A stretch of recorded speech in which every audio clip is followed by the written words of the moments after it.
Live from a green screen studio in Austin, it's Adults Are Talking with Andrew Heaton. Coming up, a couple of interviews, some sketch comedy, and a bit. So shut your baby mouth. Adults Are Talking with Andrew Heaton. Hello! Welcome back to Adults Are Talking with Andrew Heaton. My God, you all look beautiful. We've got a great show for you this evening. We've got jokes about monopolies and antitrust legislation. Really? Oh, it's a bit confusing, but I'm here to serve. Okay, I'm going to be interviewing the internet's Aella. Also, renowned urbanist Alain Bertaud will be coming on to discuss zoning with me. Big get for the show, gang. Very excited about that. You're in for a fun time. Great show. Great show.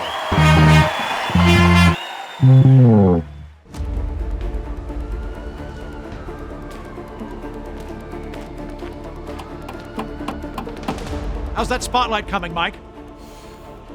Almost there, boss. Good. Because Gotham needs Batman. Yeah, about that. I know what you're thinking. You're thinking, can the city afford to have its crime handled by a man whose identity we don't even know? But I think the relevant question is this. Can we afford not to? No, that wasn't it. I was thinking, you got this big light, right? The bat signal. Right. And, it's got a bat on it. Yeah. And then you just have it on this, what I'm pretty sure is a publicly accessible rooftop. I'll have to check on that. It's just that, Batman is notoriously tech forward. Like, there's nothing else, maybe a signals, or even go back, maybe a pager, or the radio, like in the war, when they had all the codes, and, they're not gonna crack those codes. The villains aren't that smart. No. We already have the signal. There's no reason to reinvent the wheel. Okay, just saying. Well, say the Penguin. Fiend. Yeah, hate him. Or the Joker. Horrible. Fiends. Worse. Really, it's awful. Say that they break out of prison. It seems very unlikely. Say they do. And then they take a school hostage. We would alert Batman using the bat signal. You're just gonna let him know that there's crime somewhere. Mike, it's like a check engine light for the city of Gotham. A city roughly the size of Chicago. It's twice the size of the greater Chicago metropolitan area. Right. You see the problem here? It's an efficient means to alert Batman to crime. And most importantly, Mike, you can see it from anywhere in the city. He lives in a cave. Everybody knows that. So then how is he gonna see a signal that is above ground when he's always underground? I've not considered that. One would assume he has a staffer that stands on the roof with binoculars, I guess. Okay, so what happens if there's crime during the day? Gotham passed Ordinance 532 that restricts crime to the hours of 7 p.m. to 5 a.m. Well, wouldn't you just want to restrict all crime? With that, no, that wouldn't work because they're criminals. They would ignore that. So we've asked them to commit crime at night when we can use a fucking bat signal. Okay, yeah, that checks out. Mike, here's the thing. We've already got the bat signal. The bat signal works. We've got the funding for it. If we don't use the bat signal, the city's going to cut our bat signal funding. Bat signal funding? Yeah. How much does this cost? It's about $5 million a year. We lease it. From the city? My cousin Mitch has a spotlight factory. He cuts us a deal. You getting a kickback from this? Oh, shit! An explosion or something. Could be Two-Face. Better turn that on. Is it on? Yeah, don't look directly into it. Okay, turn it up. It's up. Can you turn it up all the way, please? Yeah. Can you, add more electricity? That's not how that works. Is it on that building? The one to the left. There? Oh, shit. Sorry. I get it. You see the ears now? Is that? Oh, yeah. All right. Just keep it on. Two-Face, my friend. You're in for a world of hurt in an hour and 45 minutes when this is brought to the attention of the Batman. Oh, no shit, it's on that building. Well,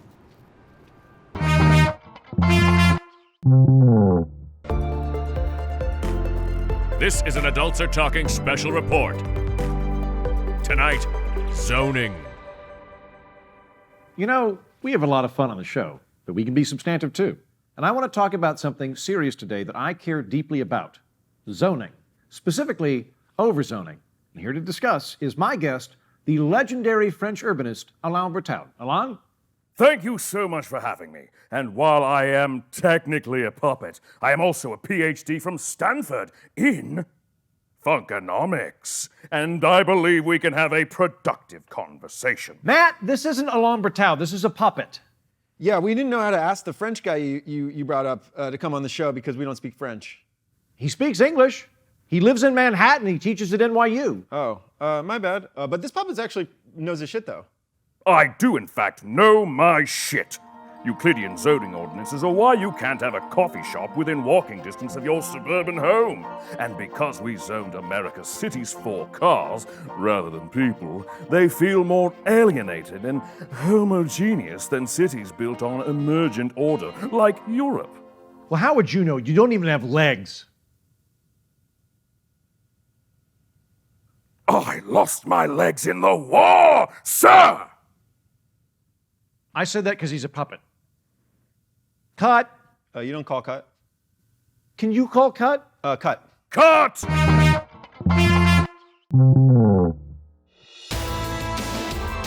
Extra, extra, read all about it. It's Adults Are Newsing. Our top story tonight, do we trust or antitrust antitrust trysts? Brought to you by Antipasta. That's some tangy tiramisu carbonara. Capiche? Google is the search engine I use whenever my friends refuse to answer my constant insecure line of questions. And Amazon is my go-to retail service for buying funny dog costumes. Someday I'll have a dog. And both are under fire from the FTC for being abusive monopolies. Which begs the question, what is a monopoly? When does a company become a monopoly, and do I become a monopoly if I get bit by one? The idea behind antitrust law is that markets yield more and cheaper stuff when all the companies competing in them are desperately trying to murder each other with crowbars. Economically, corporations can't settle business disputes through murder or by hunting each other for sport. Except for Louisiana, which is a freak state based on weird French law and crawdads. Rather, in a ruthless, cutthroat environment, basically the Hunger Games with neckties, corporations are constantly forced to innovate and slash prices lest they be devoured alive by their competitors. And the beneficiary of this relentless Darwinian corporate warfare is the consumer. Just regular Americans like you and me who buy stuff, like Antipasta. Then you just put in the capybara Alfredo, and there we go. If a company becomes a monopoly through anti-competitive practices, or if it abuses its market dominance at the expense of the consumer, the Justice Department and/or the FTC drags it to court and potentially splits it into smaller companies to restore competition. And there are basically three approaches to what constitutes a monopoly and when to sic the FTC on it. First, price theory. Price theorist folks assess whether the dominant player in the industry is anti-competitive by its actions and its outcome. If there are only one or two companies and they're actively raising prices, this is evidence that they are being anti-competitive. If prices are generally falling, if the consumers are happy, then competition, or at least the threat of competition from potential startups, is still at work. Next, structuralism. Structuralists are less concerned with whether prices are going up or down. They're more concerned with whether or not a company has a dominant share of the market. Even if a company's playing nice, if it takes up too much of the pie, it should be broken up. And then three, just hating corporations in general and trying to break them apart because corporations are bad, screw them. Then mumbling something about monopolies. This is people who just want to stick it to big companies in general, then kind of funhouse mirror their way into a legal excuse to sucker punch markets. Price theory people basically think the whole point of competition is to efficiently allocate resources and to protect you and me from corporate predation. One big, uncompetitive company squatting over an entire market could potentially squander resources and screw us over. But at the same time, big companies have better economies of scale, which allows them to sell goods at lower prices. It's why IKEA can sell chairs cheaper than the Tulsa Armchair Emporium. No offense, Tulsa Armchair Emporium. Your armchairs are great, but they're more expensive. And large corporations have the capital to purchase and fund startups. So snapping up little companies might not be anti-competitive, it might be innovative. Thus, Price theorists focus on outcome, specifically harm to consumers. If a company becomes really, really big because it's really, really good, great. Good job, company. Swell to titanic dimensions, as big as you'd like.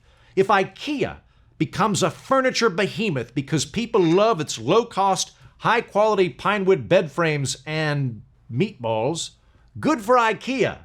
But if absent other corporate giants to compete with, IKEA turns on us and starts jacking up the prices of Frühkentig, Nübstorf, or whatever the Grundle is, and people don't have alternate furniture stores to buy from, that would indicate IKEA is stifling competition or erecting barriers to entry and abusing its bigness. So maybe we should break it up like a cheap Norwegian.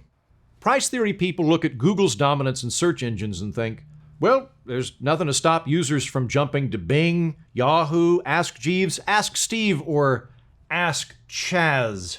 Google dominates the search engine market because it's just better at it and people prefer it.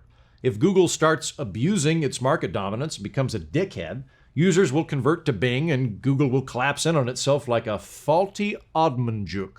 But so far, Google's dominance doesn't appear to result from price fixing because it's free and consumers have plenty of other options, so its dominance is not anti-competitive and therefore not a problem. Prominent price theory proponents include Robert Bork, Chancellor Gorkon, and their son, Robert Borkon. Whereas structuralists think it's not about the outcome, it's about the process. If any one company dominates too much of the market, that is a problem in and of itself. Even if a company becomes dominant through sheer business acumen, low prices, and high-quality antipasta, once a company becomes a market juggernaut, it will be able to buy up or squelch startups and potential rivals. It'll make a profit by warding off competition rather than engaging in it. And that lack of competition means less innovation and long-term opportunity costs for you and me, the consumer. So even if Amazon keeps lowering prices and coming up with hilarious dog costumes to sell me, the FTC should split Amazon up if the company has too big of a share of the market. Otherwise, competition will starve. I'm sympathetic to this approach, and I will open-mouth kiss anybody in government who understands the concept of opportunity cost.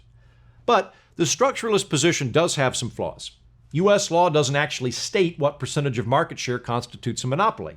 If a company owns 100% of the market, that's definitely a monopoly. But what about 70%? If my horse stilts company makes 70% of all horse stilts, but there are 3 other major pony stilt competitors that each have 10% of the market, I wouldn't call that a monopoly. I'd call that a brilliant startup idea for which I am currently accepting investors. Also, how do you define a market? Are we talking about ebooks or books at large? Golf courses or entertaining places to get drunk outdoors, which also includes ski lodges and the state of Louisiana? If aluminum competes with concrete, wood, and gingerbread in home construction, is a company that dominates the aluminum sales industry actually a monopoly? Are we talking about hilarious dog costumes in general, or just hilarious dog costumes for Halloween specifically? Because the size of the tank determines the danger of the fish. Famous structuralists include current FTC Commissioner Lena Khan, Shere Khan, and former Commerce Secretary Khan Noonien Singh. Khan! Finally, Category 3. Folks who just reflexively hate corporations don't define monopolies by their actions or their percent of the market.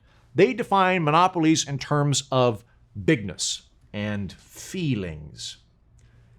Monopoly, by this definition, is just big thing I hate. As of August this year, Amazon absolutely dominates e-commerce with a whopping 38% market share of online retail. Now that is a big chunk of the pie, but many mathematicians suspect 38% is less than half, maybe even less than 40%. Amazon's competitors include Walmart, Target, Alibaba, eBay, Etsy, and worst, Chaz. And Amazon might be engaging in some anti-competitive practices. It might even be engaging in ruthless dickhead-level business tactics. But if it's not a monopoly, then it's not an abusive monopoly, and the FTC has no grounds to prosecute the company, because buyers and sellers can just go elsewhere. Saying that a company which comprises less than half the market, in which consumers have access to a variety of other online retailers, constitutes a monopoly is a stretch, unless you define monopoly as a big company I don't like. Now listen, I realize I'm probably not going to sway the folks who hate corporations because they lost their virginity at a Bernie Sanders rally or something. I get that. And also, congratulations. So let me just talk to the good-natured, very attractive structuralists for a minute. Hey, structuralist friends. There are monopolies we should break up, and I want you to join me. Since 1945, health insurance companies have been federally exempted from antitrust laws. There are at least 9 states where there's only one health insurance company, or at least a highly dominant one. Current law allows for that. All that stuff about competition driving down prices and creating innovation, I 1,000% agree with all of that. So can the price theory borkheads and the structuralist connites come together and force health insurance companies to actually compete with one another in a back alley knife fight like God intended? I want to live in a country where health insurance executives have really high blood pressure from fear of competition. And when they stroke out, I want to hear that pop from 2 or 3 blocks away, don't you? Finally, if you think monopolies are evil and result in lazy output and subpar results, if you think competition fosters innovation and efficiency and lower prices, why would you think a government monopoly would be any different? A monopoly is a monopoly. So let's at least be consistent. If you think charter schools are bad because multiple schooling options undermines the state monopoly on public education, I don't really think you hate monopolies. You just hate some monopolies and you want to cosplay as an antitrust advocate. All that being said, the antitrust arguments over Google and Amazon are a good conversation to have. I'm glad we're talking about this. Both sides are championing free enterprise and competitive markets as a good system. We're not having some dumbass conversation about whether or not capitalism is evil or if we should nationalize the horse stilts industry, which would be a disaster for me. Rather, this is an internal debate amongst free enterprise people about how best to supercharge the market to be as productive and efficient as possible. Great. Personally, I lean towards the price theorist side of things because I think consumer welfare is the best way to make sense of a complicated system. Structuralists make some good points. Just don't lose sight of what we're both working for. A competitive free enterprise system that productively and efficiently produces high-quality antipasta. Ah, that's some good linguatelli, just like a Mario used to make. Competition.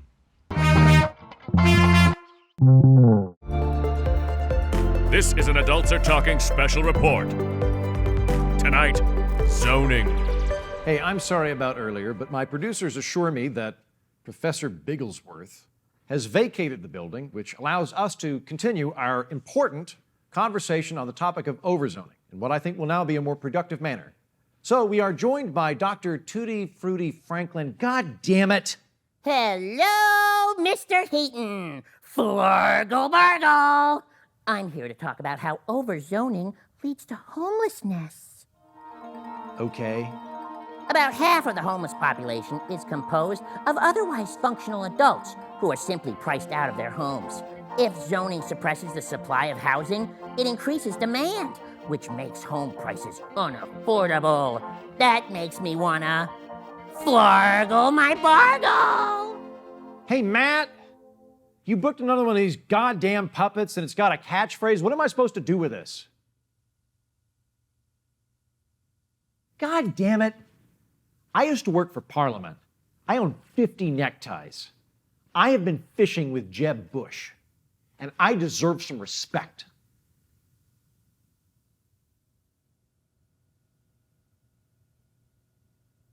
Yeah, respect, definitely.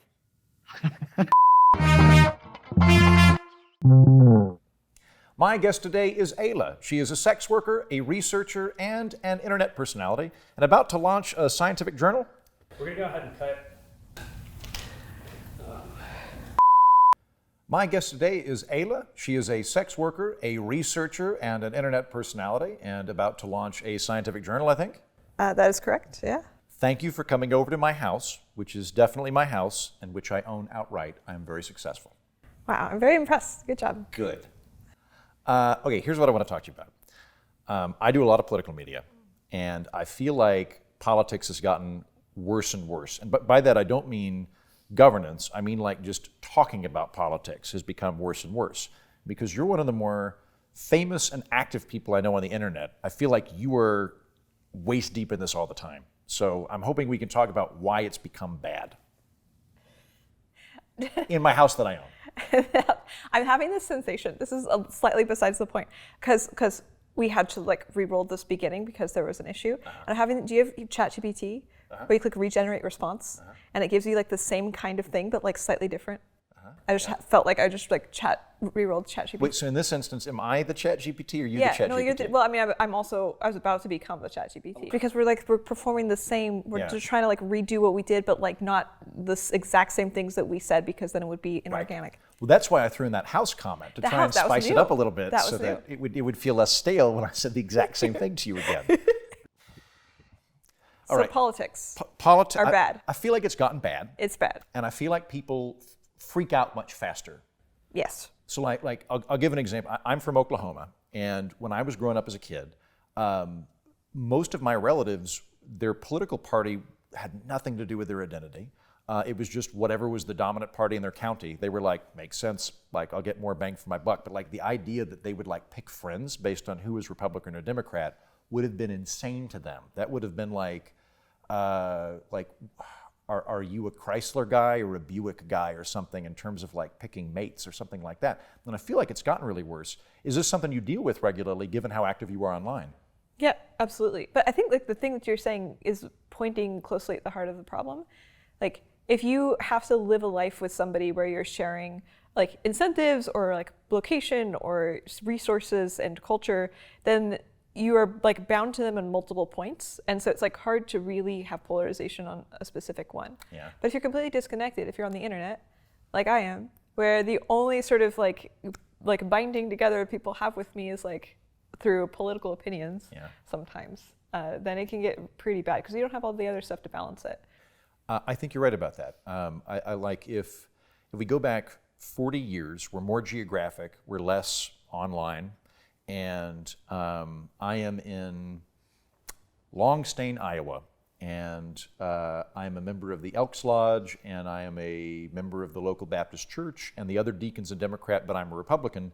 I understand them in multiple ways because my religious identity is very important to me. My local, go Longstain Tigers, like we're all a part of that, and they're a Democrat. Okay, I can process that. But if it's just a political person, then we got nothing that we're touching on. Right, which is why part of the reason I think that like the tech of the internet has caused such increased polarization, because the internet has handed us the ability to be in contact with other people in like single points in ways that we've never had to this degree. Oh, for sure. Okay, well, so is it like Robert Putnam in Bowling Alone hypothesizes that technology's kind of imploded a lot of the other connections we used to have. So like, for example, TV's the big one that he talks about because he wrote that in the year 2000, that people are watching TV more, they're going out less, and it sort of shrunk the activity. Or is it the other way where technology hasn't really done anything to society, it's just that it's created these new connections we can do that they're isolated? You think it's more societal implosion or just new weird metaverse we live in? New weird metaverse? I'm thinking of like diseases being brought to the new world. Okay. Yeah. Something like it's like most of the things are stable, but you just change, like is there resistance, or you change like something about the environment, and then like sort of the mimetic disease in a sense like has a completely new way to latch on and spread. And the introduction of technology is this change in environment. I buy that. That makes sense to me. Like, this Martin Luther character with the theses and all that? The old one? Yeah, the old one. The old one. Like Martin Luther specifically, not Judy, but Martin Luther, the guy. Not the first guy to perpetuate those ideas. It's just that all the previous guys kept getting set on fire. Like they'd catch the dude, set him on fire, and be like, "Don't do that again." But what he did differently was he's like, "Aha! I'll print these faster than you can set me on fire." This is the history of the Protestant Reformation. But that printing press allowed for just a completely different informational environment to occur. And then as a result of that, like all of a sudden now the gatekeepers are dead or the gatekeepers are significantly diminished, and we're going to have Catholics versus Protestants, and then we're going to have like a whole debate of like, well, maybe they're both wrong. Like maybe it's just chemicals and infinity. But those ideas were able to perpetuate because there was a technological sea change that happened. And so it might be something similar with the internet. Yeah, absolutely. Like you get exposed to people very different from yourself. And it's like, I mean, you have like the mimetic anger virus. Like it's the anger creature that's like going around, and it feeds off of people reacting to each other. Like it takes shape and like, like the trans discourse is a really good example. Like there's insane trans people online who get very angry, you know, sometimes rightfully so, and then they're really mean. And then other people get trans people angry at them, and they're like, oh my God, trans people suck. And so it's like the anger is like transmitted to them, and then it transforms, and this makes those people go out and be terrible to trans people. Like, you shouldn't have rights. We should not accept you. You know, don't enter the wrong bathrooms. And then the trans people are like, ah, God. And then it's just this thing that it's like a cycle that feeds. It's like a parasite. Real quick, you used the word mimetic. I don't know what that word means. Like a meme, you know, like what memes are. Right, yeah. But it's this concept of like something that spreads. Okay. Like an intellectual, instead of gene, it's like coined by So not what's his genetic, face? but mimetic. Yeah, basically. And see, this kind of follows mimetic principles in some sense. Like, for example, like a lot of anger memes, a lot of political anger memes follow the same principles of what should we call it? Email chains. If you don't forward this, your loved ones will die within 10 days. I remember that from the 90s. Yeah, that was back when I started hanging out on the internet. Yeah. But instead, it's like, if you don't put like this flag as your profile photo, we're going to question if you really support the cause, and then we're going to socially punish you. And so it's like you need to, if you do not absorb and transmit this meme yourself, you are going to get something bad will happen to you. It's basically the same principle. Interesting. One of the things I find that I get into stupid, unnecessary arguments all the time is I agree with the person, but I don't agree with them loudly or hard enough. And so they assume I disagree with them. And so they'll be like, Trump raped a baby. And I'll be like, I don't like Trump very much, but I don't think that he raped a baby. And they're like, so you're pro-Trump? And I'm like, no, I've taken many steps in my life that are anti-Trump. I'm just much calmer than you. And same thing with Republicans. It could be anything, right? But there's this, it's not what I'm saying, it's how I'm saying it that gets misinterpreted. And it oftentimes, I think, backfires on the calm people, because we're interpreted as being like fifth column for the other side if we're not joining in on the groupthink. Yeah, and what you're describing sounds like beliefs in service of like tribal affiliation as opposed to beliefs in service of truth. Like, if the purpose of a belief is to like demonstrate your allegiance to a tribe, then it has stuff like that. Like the loudness with which you perform the belief is like relevant to your social standing or something. And there's also like beliefs as signaling. Like, a lot of beliefs are meaningful, like murder is bad. Everybody believes this is a useful belief because if you get killed, you don't like it. So you don't really signal very much by saying that murder is bad.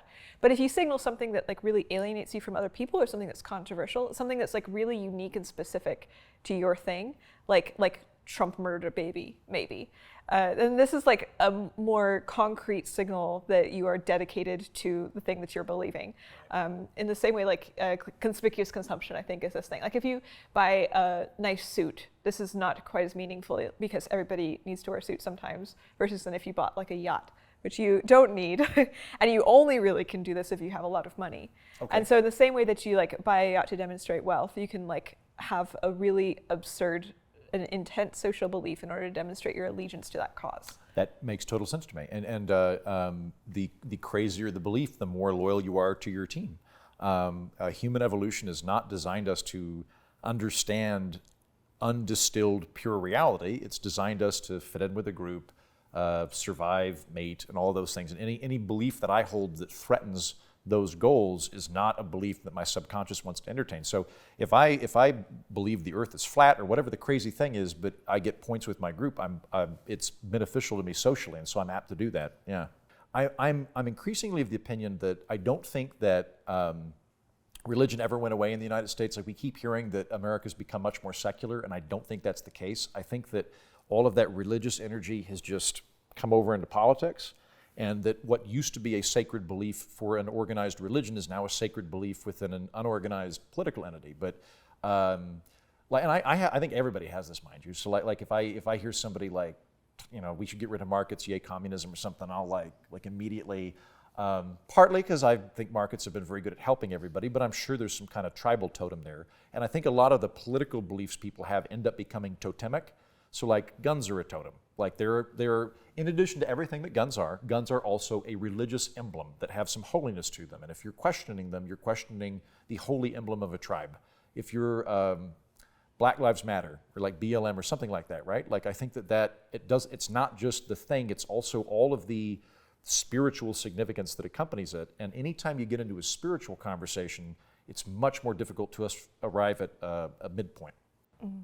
Yeah, absolute similarities. I mean, you grew up in a religious world. Yep, Oklahoma. I'm basically from the 50s. I'm from Oklahoma in the 80s and 90s, which is the 50s anywhere else. Yeah, and my mom said explicitly that she was trying to raise us as though it were the 50s. Like we were only allowed to watch, or a lot of our stuff we watched was from the 50s and 60s TV, housewife stuff. Mm-hmm. Yeah, and it's true. Like a lot of the pressures, the religious pressures against like what you can and can't think, like what is and is not moral, that are not questionable. That's like the big thing within it. Like you aren't allowed to question this. This is an absolute fact.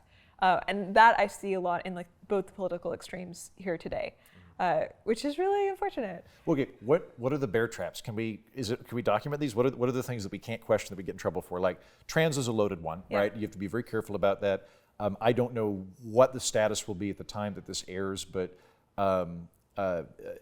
Israel and Gaza recently went to war, and I feel like you have to be very careful in terms of how you describe the situation, because you might be interpreted as being extremely pro one group or extremely anti the other group, even though I would think that there's a range of opinions from a policy perspective within how we or Israel should be dealing with it. Race has become a really touchy one. Conversations about power dynamics and sex, things like that, a lot of the time become very charged. Okay, another question for you. We've got these new situations that we can know people where we know them just in this one random identity way, where we're online and we're talking politics for some reason, and we know them. Is that you're thinking that's more that we've created a new thing, a la technology, than like other group identities are collapsing? Like it's not so much that we're running out of other stuff and going to politics, it's just this is a new communication method that we're doing? I think so. I mean, I think there's something like fashion trends also. So I think there's a sense in which we're running out of new things, but this is kind of what's always been the case. You have cycles. Like it was like the atheist religion wars of the 2010s, and then we got into the feminist wars, and now we're in the trans woke wars. Okay. Like we have like these phases, and like politics is I think associated with the trans woke wars quite a lot. And then there'll be something else in 15 years. So I'm about to hit 40, and what I want to do in my 50s is create a television program called What Fresh Hell Is This?, where I just bring on teenagers and go, the fuck are we talking about now? And like don't even argue, just like, why are we mad? Okay, like so the mermaid's black, and we're mad about this. Why? Because what are the dimensions of this stupid bullshit? I'm not saying everything you just mentioned, like trans stuff, is stupid bullshit, but a lot of the culture war stuff we get into is stupid bullshit. You're a data person. Can I lob some data at you and you sort it out for me? Yeah, sure. Okay, great.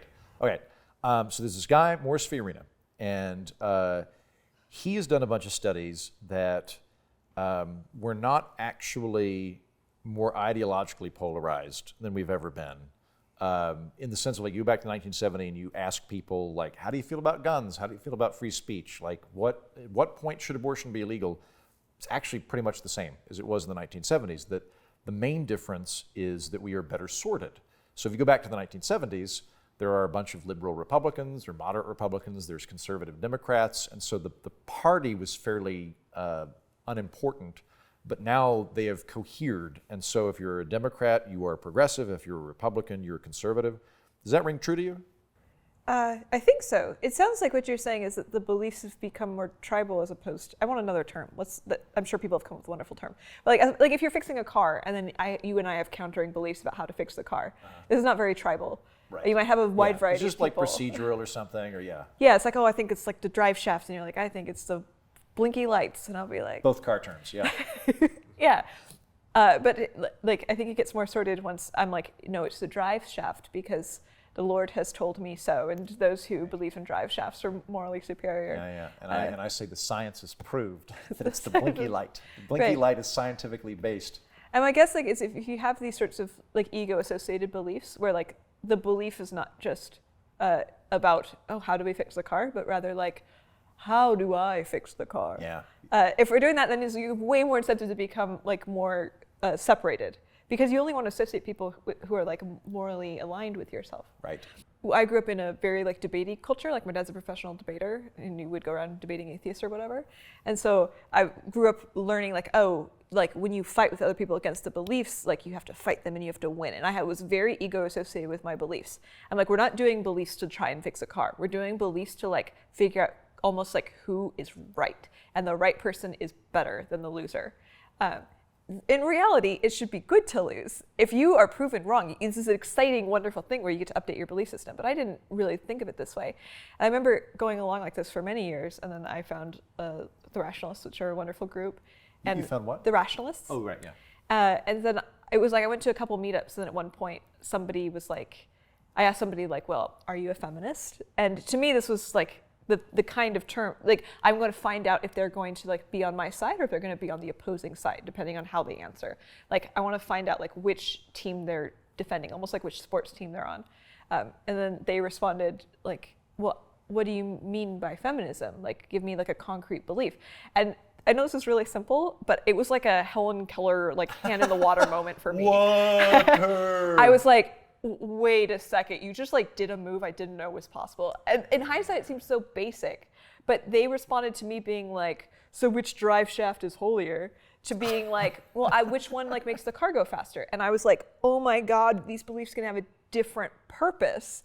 And it radically, from then on, changed my relationship to thinking. That makes total sense to me. I mean, first of all, I'm in complete agreement with you on, I find it very odd that the word disillusioned has negative connotation to it. I have become disillusioned, how sad. I was suffering under an illusion, and I am no longer suffering under that illusion. That is a good thing. It is a good thing to be disillusioned. And I'm also very with you on the terms like, I think so much of the fights that we have are actually tribal code words. And I said justice, and you said patriot, and we fucking know whose side we're on now. And everything after this is really just, my team's better than your team. Like the other day, I was interviewing a well-known guy, and he brought up the word socialist. And I was like, before we go any further, can you tell me what you mean by socialist? And he's like, well, you know, like Norway. And I was like, okay, I would describe Norway as a robust market system that has a robust social safety net and high taxes. Is this what you're telling me? He's like, this is exactly what I was like, great, I don't really have a problem with that. Like when I hear socialism, I think, you know, nationalize the industry, but we were using different terms. And if we just keyed off of it, I would have like put on my free market boxing gloves, and he would have put on his like what was actually free market plus social welfare boxing gloves. We would have had a dumb fight for no reason. Yeah, that's like a great move. Like the concept of tabooing your words, which I think is a little bit what you were doing. Like if you're having a fight and there's like a word that has a lot of like heaviness to it, it's like the thing that you want to fight about it. It's charged, it's tribal. Like the thing is, just don't use that word. Yeah. In the sense, you were almost going like, don't use the word socialism. Say what you actually mean underneath the word socialism. Yeah. And if you like remove your ability to lean on this like weaponized language, then you find out that actually I have to say what I directly think, and usually discussions are way more productive. Aella, it's been a pleasure talking to you. Where can people find you? My website is knowingless.com, and my Twitter is AELLA_girl, Aella girl. Thank you, this was lovely. We're going to be right back after a word from our sponsor, Jeremy's Discount Trumpets. Okay, my turn. Okay, my two truths and a lie are, I was prom queen, I hate Gatorade, and I had sex with Jeff Probst. There's no way you had sex with Jeff Probst. He's like a god. I don't know. I mean, no one hates Gatorade. I feel like that's a lie. I was never prom queen. What, do I look like a slut to you? I mean, you did have sex with Jeff Probst, so. Yeah, okay. Your turn, Andy. Oh, I play the trumpet. Yeah, right. And I am a cannibal. Ooh. And also, I am a murderer. Oh, wait, no, Andy. I don't think you understand the game. Yeah, it's 2 truths, 1 lie. Okay, yeah, okay, my bad. All right, I am a fantastic trumpet player. Okay. And I ate a man. Okay. And I murdered a guy in 2015. I still don't think you get the game. Yeah, it's 2 truths, Andy. 2, 1 lie. You just said the exact same thing. Oh, okay, I screwed up. Okay, all right, I killed a guy in 2016. and then I ate the body of that man, and I am an exceptional trumpet player. Okay, how about we play a different game? Yeah, good idea. It was getting weird. Yeah. How about never have I ever? All right. I love never have I ever. Okay. Never have I ever had sex in a hot tub. How's this game work? You drink if you've had sex in a hot tub. Well, okay then. Okay. Never have I ever gotten away with a crime. Karen, what? What crime did you commit? In high school, I stole my teacher's car. Oh, you bad girl. Yeah, well, I just parked it 2 blocks away. So it was fun. What about you, Andy? Well, I killed that guy in 2016, and I think eating him's probably how I got away with it. Okay, Andy, seriously, what the fuck? Well, I disposed of the body that way. There's no face, there's no case. Okay, this isn't funny anymore, Andy. I'm sorry. I thought we were playing a game. I'm joking around. I'm having fun. Yeah, well, it's not. I mean, I'm about to call the police, actually, Okay. because All right. you're really Okay, scaring now you're me. scaring people, man. Karen, you don't need to call the guys. Obviously, I'm joking about killing and eating a guy. Obviously? I didn't do any of that. Okay, it's just I get awkward. I thought it was 2 lies and a truth. I'm sorry. It's not Okay, funny. we all had early shifts at the hospital, okay? So why don't we just call it a night? No, Yeah. I think. Just at least try this steak before you leave, and then I promise we won't talk about any more murder. Okay. I mean, they do look really good. Yeah. Are they Omaha steaks? It's Jonathan. Oh, Jonathan the cow. I know all the farmers in the area, and I know the names of their livestock. How cool is that? And their names are Jonathan? Mm-hmm. That one's was. You know, I have a game we can play. How about everyone raise your hand if you like eating steak? Ooh.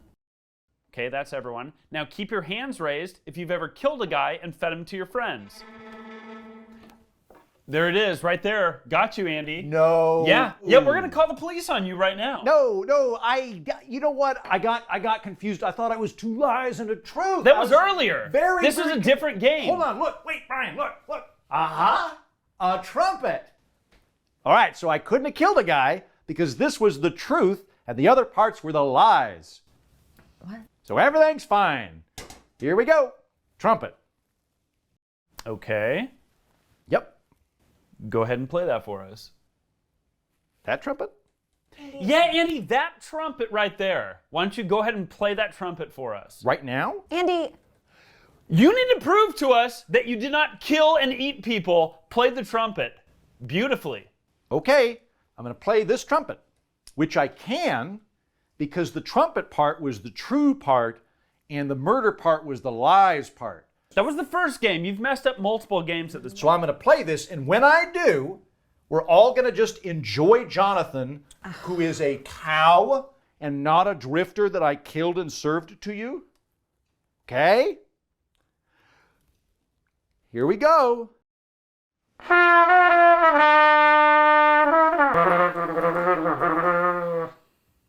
What are we eating right now? I killed a guy. You got me.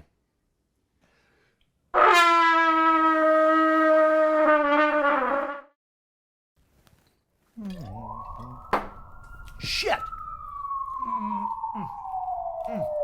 I'm coming! Okay. Brian Brushwood, host of Modern Rogue, Scam Nation, World's Greatest Con. You are legally my friend. Yes, I feel like given the topic, it's "and lo, a deceiver shall unite them." Yeah, well, no, your background's magic, which I actually think is a really good insight into human nature and to why crowds react as they do. So I'm going to lob a question at you. Okay. Why is everybody mad at each other? What's going on? That's their secret, Cap. They were always mad at each other. They were always mad at each other. It's just that they didn't have the internet to vent it. Well, I think that there is a decompressing effect when you look somebody in the eye, and I think that we've enjoyed a funhouse mirror effect for coming on a decade now, where you could talk to you could reduce the whole world through Dunbar's number into just one person, and you can shove a finger in their face, and now you did it. You solved it, not realizing the knock-on effects of the absolute uselessness of anything you just did. I think you're very right about that. It's fundamental. Like during the pandemic, I think a lot of people FaceTimed a lot, right? and I could tell, okay, even though texting with somebody, I know I'm communicating with them, but the mammal juices in my brain that I need to be happy, I get a lot more from interacting with somebody in person, somewhat from doing it over FaceTime, very little from text, very little from email. And the same thing goes with self-censorship, because most of our communication is body posture. Like right now, I don't think you're going to attack me at all. Like you're I take umbrage, sir. I choose pistols at dawn. But speaking of the pandemic, I think there was a knock-on effect where we obscured. I mean, we're primates. We live and die by the rules of Dunbar's number. We're not supposed to process more than 150 people, and we can't stop seeing all the micro expressions, all of those social cues. Now, as a magician, I have to key into those so I can know when's the right time for me to grab the gizmo or transfer it from my hand or whatever. But it also conveys the right moment to bring up a sensitive topic, or you can't see that slight squint of pain when you bring up vaccine that maybe somebody has a history where they lost a loved one to polio. And if you're in person, you would notice that, and you wouldn't just go off on some half-cocked theory about it. Right. Well, plus it's so much easier to take things out of context online. So like, I had to write a sensitive email earlier today. It took me 45 minutes to write it, because I was constantly, okay, now if I phrase it this way, and by the end I was like, I'm fairly confident I'm not going to accidentally piss off this guy. But if he'd been in the room, I could have been like, hey, here's what I'm thinking, here's what's going on, and you can tell by my tone of voice that I'm not going to attack you and that I'm trying to be conciliatory. But like reading an email, and like I refuse to use emoticons because we beat the goddamn Egyptians 1,000 years ago, and I'm not going to use emoticons. We beat them. So I'm going to use the Latinate fucking alphabet because we won. And as a result, I'm not going to put in smiley faces. Other people can do this. I don't do this. And as a result, when you're reading my text, like anybody that writes prose would do, you have to figure it out based on the context. Emojis are the adverbs of the new age. Yeah, and they're beneath you. I probably should. All the same, though, when you're reading an email or Twitter or Facebook or whatever, it's difficult to ascertain what is this person's tone. And if you're used to those adverbs, those emoticons, and I'm just I will be there later today, period. You're like, oh my God, not an exclamation mark? Like he must be truly angry. And I might just be like, I'll be there later today. Well, and we are such defensive animals that when we do open up our hearts and we do put ourselves out there, for example, one of the most charming things happened last week. I took my daughter to go see The Last of Us Haunted House in Orlando. And we both cosplayed. I dressed up as Joel. She dressed up as Ellie, took a photo of it, and I said, we did it, the one birthday wish she wanted. And somebody just responded, beta cuck. And I was just like, what the? And then I was halfway through a very mean response when I noticed that his name, his handle was clearly a tribute to a podcast that I had been on with my daughter just 2 weeks ago, and my daughter had made a very, very funny joke using the words beta cuck. So what read to me in that moment as a big middle finger, all of a sudden I realized, oh, you're great. He was shouting your daughter's catchphrase. Exactly. Going like, oh, I love these things. Yeah, exactly, right? Well, I think that's the other thing too, is that like, if we go to, even if we weren't in person, but we're arguing over email, noting all of the context that can be lost. When we're now arguing on a public forum, we're no longer arguing with each other. We are performing for our respective sides. Yeah, there's no dialogue when there's a third person. Right. It becomes a performance, and that means you get points for dunking, not for actually having a legitimate conversation. Yeah, I think you're exactly right about that. At that point, we're arguing about like the homeowners association, like pastel rule or whatever. But when there's other people and I'm on team pastel and you're on team emoticon. Well, and the worst part is I can't even stop myself from doing it at times. Like there's a terrible app called Nextdoor where it's all just neighbors arguing, but you don't have to argue to each other's face. Somebody goes on this long screed about like, all right, it's time for us to talk about your dogs. If you can't handle doing this, then you shouldn't have a dog or whatever. And it's like I couldn't stop myself. I just replied with, congrats, you did it. You solved the issue with this social media post. And yes, I got all the dopamine as everybody cheered for me, but I was like, I felt awful after having done it. Our dumb brains are broken. Okay, so, all right. What happens? Because like, if I had to bet money, I'd say internet probably sticking around. At this point, I'm going to definitively say this. I think the internet's going to be here for a while. Make peace with the internet. Do we just, in the same way that we're slowly learning that we're not starving to death on the Serengeti 300,000 years ago, so we don't need to eat sugar whenever we can find it, and we're like, okay, maybe I'll diet in such a way that I avoid things that are available to me. Are we eventually just going to slowly, collectively come up with etiquettes and norms to conduct ourselves with online? I think my wife cracked the code because there was a sensitive issue where, her friend and daughters or friends having a falling out or whatever has to write one of those sensitive emails about like, hey, this is happening or whatever.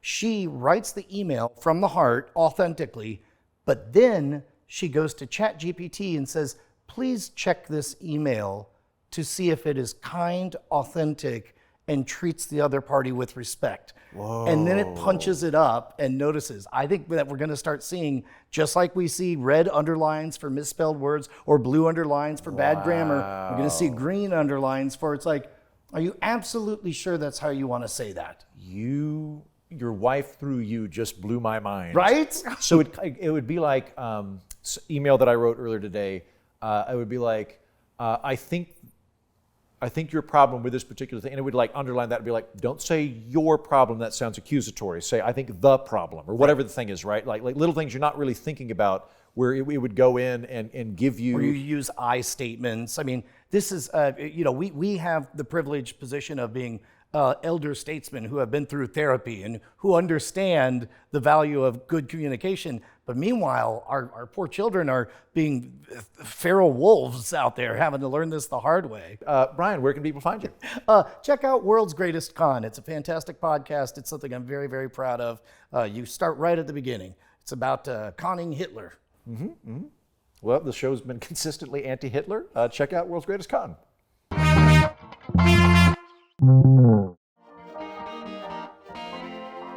Hello, and welcome back to something feels weird here. What is the now I'm a puppet? God damn it. You know what? I got into this business 10 years ago with stars in my eyes to say something, to make a difference. And now I'm made out of felt. You really want to say something? No. Say it. No. Say it. Fargle Bargle. Fargle Bargle! Fargle Bargle, Fargle Bargle, Fargle Bargle, Fargle Bargle, Fargle Bargle! Well, that's over. Thanks for sticking around. If you want to see more content, check out Free the People's socials on all the social things. My apologies to Aella Bertaud. I actually thought you were going to be coming on the show. I was very excited about that. I remain a fan. Yep, check out the socials, Free the People. We'll see you next time. I'm like a quarter politician. I've got such strong politician instinct. I understand what you're saying. Thank you. And I'm comfortable with that, and I apologize for those things I said in the 80s. Yeah. Do you want me like dead-eyed or what? I kind of want to be dead-eyed, like... Yeah. We asked them to f***ing commit the crime at Night's the Bat Signal. Excuse me. All right, let me take you for that line. Sorry.